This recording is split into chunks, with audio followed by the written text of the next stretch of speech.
I met Wayne through Dan Flickinger. At the time that I had gone to work for Dan, Wayne had placed the order for the board, and I went to work for Dan primarily as a field engineer, and spent many weeks in this room getting the board installed, debugged, and up and running for Wayne. Yeah, there were a number of problems. We had some AC hum issues and had to reroute a lot of cabling between the console and the rack initially. Back in the day, this console was all hand-built. All the PC boards and everything, of course, were hand-stuffed. The big thing I remember are electrolytic bypass capacitors that had been put in backwards. The console, you exploding. Yeah, you would be sitting here working on something and pow. Oh my goodness. Okay, where is it? You know, so at that point it was pull all the modules out and try to find the exploded capacitor, and that happened time and time and time again over a period of weeks. So these were hand stuffed in Ohio, I guess. In Ohio, yeah. Someone. Right. Goodness. Yeah. And I believe the console had never actually been turned on at the factory. Its first life was actually right in this room, so all the debugging was done here.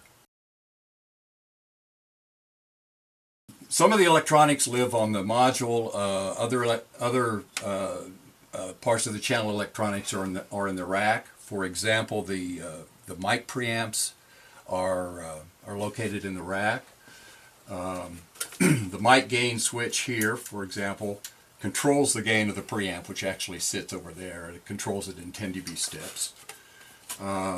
Does that use an FET to switch the gain? It is using an FET. It's a ladder kind of arrangement to change the gain of the mic preamp. So it's DC controlled remotely. Right. But not VCA. It's actually changing the gain of the preamp in discrete steps. The whole building block of the console is this op-amp circuit here, which Dan referred to as a 535. Where that number came from, I don't know, but it was pretty much of his own design, and probably somewhat responsible for giving the console its character. This was before LEDs. Talk about the light metering on this console. It's what, 7 segments? Something like 6, actually. 6. Yeah. And it's just bare grain of wheat light bulbs, right? Right. They're incandescents, and not really. Probably would not be the greatest metering system in the digital world at all. Not peak metering. These are more enunciators than peak level indicators. Yeah. But that was before any other console manufacturer had come up with a light meter. MCI later copied that almost exactly in the 416s. I think. Right. This console was one of the very early inline consoles. This is pre-MCI days, and by several years. So the tape playback monitoring is here. People think Dave Harrison came up with that, and it was actually Flickinger that. Yeah. Talk about the multi-track assign over here. Most Flickingers that I've ever seen had FET assignment matrix. Right. This console is primarily set up to be used, with direct outputs, channel 1 in, channel 1 out, that kind of thing. But if you actually want to do mixing pre-multi-track, you have to go to a bus system. There are 10 discrete buses over here, I believe. So you pick what module you want to go to what bus, then you pick what track you want that bus to go to. So that's a little bit different way of thinking. But that's passive, discrete switching. There's no electronics involved. Right. There's just a bunch of wiring back and forth between input modules and that switching matrix.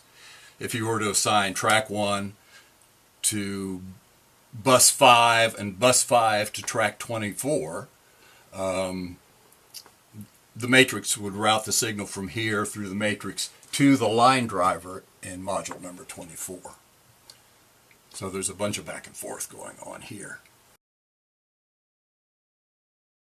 You said this was the first console where you actually worked in a recording studio on a music project, I believe. Right. Tell me what you remember about using this console that first time. Well, was it easy to assimilate the design concept, the signal flow?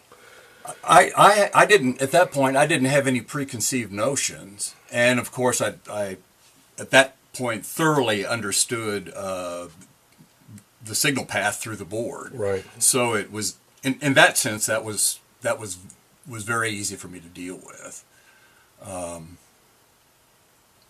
But for somebody coming off of like an older split system console that had a different method of channel assignment, I could imagine this could be a bit confusing. More of a handful, yeah. But I mean, given the time, there's a lot of stuff going on in this in this real estate right here. Many of the consoles that had at that time that had this flexibility were twice this size, right. 3 times this size. All of Nashville had a Flickinger. Well, yeah, I mean he was beginning to sell a lot of boards. This really was the transitional console between Universal Audio and Longevins. That's what was in this town before this. Right. And then this led to eventually MCIs and Neves and Harrisons.